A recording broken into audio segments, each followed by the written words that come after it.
umaga po sa lahat po ng ating mga taga-subaybay sa ating programang Managed Life Radio, maging sa ating mga estudyante sa The Late Start Investor Class at sa mga estudyante natin sa Think and Grow Rich Class. Magandang umaga po at masayang pakikinig sa ating programang Managed Life Radio. Sa umaga pong ito ay pag-uusapan po natin yung mga kasinungalingan na sinasabi sa atin ng ating mga kritiko, no? The 7 big fat lies that critics will tell you, ayon po kay Cynthia Kersey. Kung tayo po ay may mga pangarap sa buhay, hindi po natin hahayaan na mga kritiko sa ating buhay makakaapekto sa ating mga gagawin. At hindi rin po natin papahintulutan ng kanilang mga sabi-sabi ay magiging totoo sa atin. Kasi iyon po ay mga kasinungalingan na pilit nilang ginagawa o sinasabi sa atin nang sa ganun po tayo ay bumagsak at maging ka-level na rin nila. Kung kayo po ay makikipag-usap sa mga taong successful sa buhay at mula talaga sila sa hirap, mula talaga sila sa from the very base ng buhay, sila po ay tiyak magsasabi ng magagandang bagay upang marating yung mga bagay na o yung marating yung success na hinihiling natin o pinapanaginip natin. Sa araw po na ito po yung 7 big fat lies na binanggit po ng ilang mga kritiko natin o mga negatibong bagay. Una, the timing is all wrong. Sabi lang, hindi naman yung timing mo mali, di ba? Nung nag-umpisa ka ng negosyo, sabihin, mali yung timing mo, wala ka sa tamang lugar. Ang kailangan po natin hindi tamang panahon, hindi po tamang lugar, kundi tamang personalidad, no? The timing is all wrong. Kung sa palagay nila is nakaayon tayo sa paningin ayon sa ekonomiya ng ating bansa. Naalala niyo po nung time po na bumagsak ang ekonomiya ng Amerika? Yun para sa iba ay bad timing. Pero para po sa ilang mga negosyante, na katulad po ni Warren Buffett, sinabi niya, this is a good time. Para sa iba, disaster. Para sa kanya, pagpapala ito. Because the stock market is very low, no?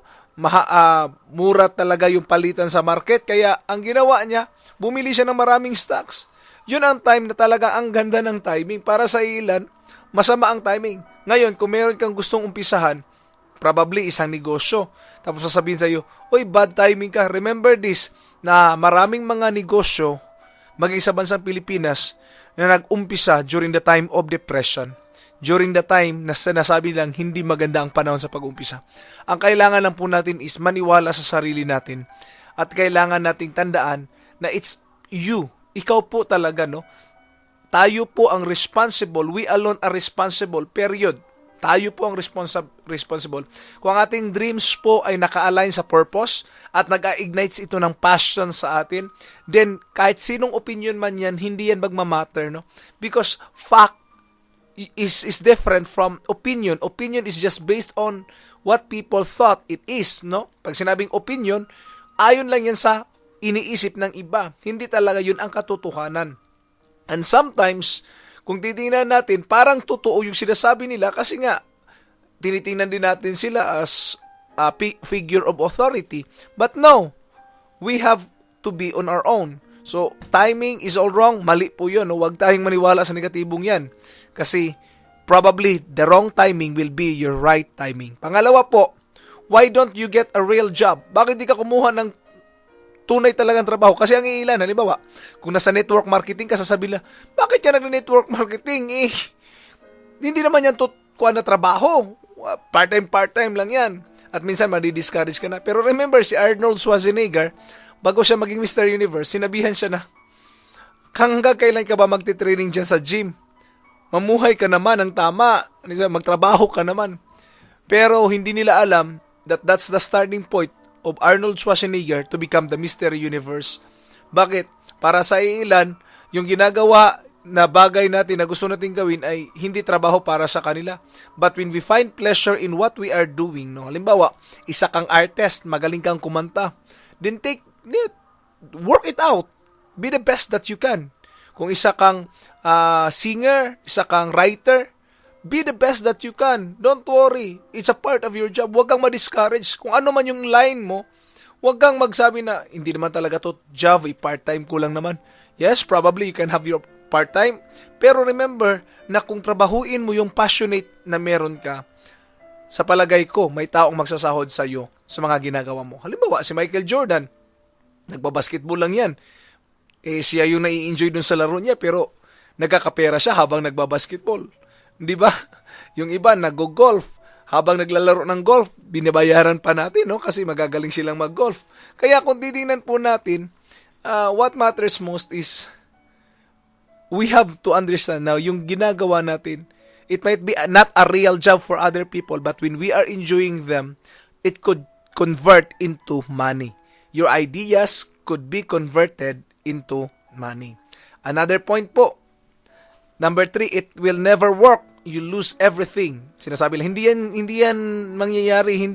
It will not work out. Mawawala lang lahat-lahat sa'yo.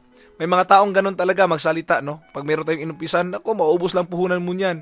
Pero if you are passionate of what you are doing, believing, if you will just follow yung principles po ni Napoleon Hill sa kanyang libro, Think and Grow Rich, sinabi niya doon, pag meron kang definite purpose, samahan mo pa ng decision, samahan mo ng faith, samahan mo ng work or action, tapos samahan mo ng persistence, you can have what you want. Another, don't rock the boat. Sabi nila, bakit ka sasama dito? Hindi to para sa mga bubo, hindi to para sa mga babae. No. Kahit sino pwede. Kung ano man yan, na passionate ka. Halimbawa, sabihin ng iba na, wag kang bakialam nga dito, wag kang sumali dito kasi wala ka namang ability dito. May mga tao talaga magsasabi sa iyo niyan, no? Don't rock the boat. Katulad nilang ng ilan, mga babae nga nag-i-excel pa na masigit pa sa mga lalaki. So, don't underestimate your capacity and don't believe your critics. Number 5, it's never been done before. May mga tao na, bakit natin gagawin yan? Hindi pa yan nasubukan ng iilan. Kaya wag na natin subukan.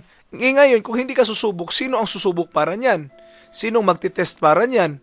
Di wala. Bakit? Ikaw nga, itakot ka, na passionate ka na dyan sa ginagawa mo. How much more kung iba pa ang gagawa nito na hindi passionate sa mga bagay na ito. At minsan, ito pa, number 6, you don't have enough talent. Sabihin nila, wala ka namang talento. Tayo pong lahat ay mayroong talento. Bit po natin yan, no? Bawat isa sa atin may kanya-kanyang capacity. Ang bawat isa sa atin may kanya-kanyang talento. Pero ito po ang naintindihan ko, meron kang talento na wala sa akin at meron akong talento na wala sa iyo. Ibig sabihin, ang bawat isa po sa atin ay unique, ang bawat isa sa atin ay espesyal at kaya pong makapag-perform sa mga bagay na gustuhin natin kung align ito sa ating mga talent. Maaari sabihin lang, wala ka namang talent of kumanta Pero sinabihan na rin yan si Ray Charles Nung maliit pa lang siya, sinabihan siya ng teacher na hindi ka naman marunong mag-play ng piano Alam ng Diyos na hindi ka marunong kumanta.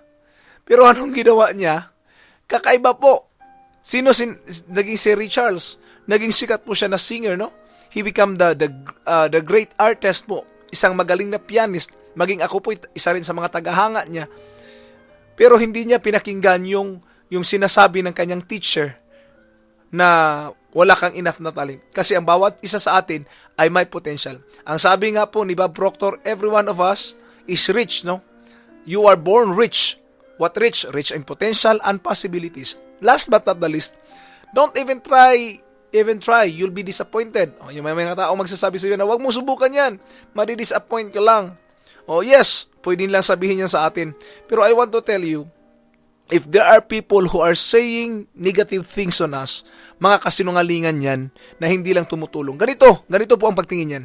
Kung ang isang suggestion ay hindi po nagde-develop o hindi tumutulong sa ating development, that suggestion is lies. No? Because everything that what is intended for us is for our own development. Para po yan sa ating fuller expression and fuller expansion. So don't listen to your critics. Huwag basta makinig sa ating mga kritiko at huwag maniwala sa kanilang mga kasinungalingan. Bakit? Madi-discourage po tayo at hindi na tayo makakarating doon sa hinahangad natin na mga pangarap. Continue with your dreams. Believe in your dreams. Trust on your dreams. Ulitin ko po, have a definite purpose and decide what you want. And then continue to have faith on it, take action, and live with persistence.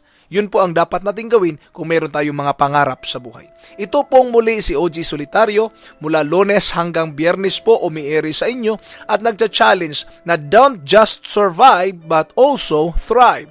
Reach for managed life. Hanggang sa muli po, paalam at God bless po sa inyong lahat.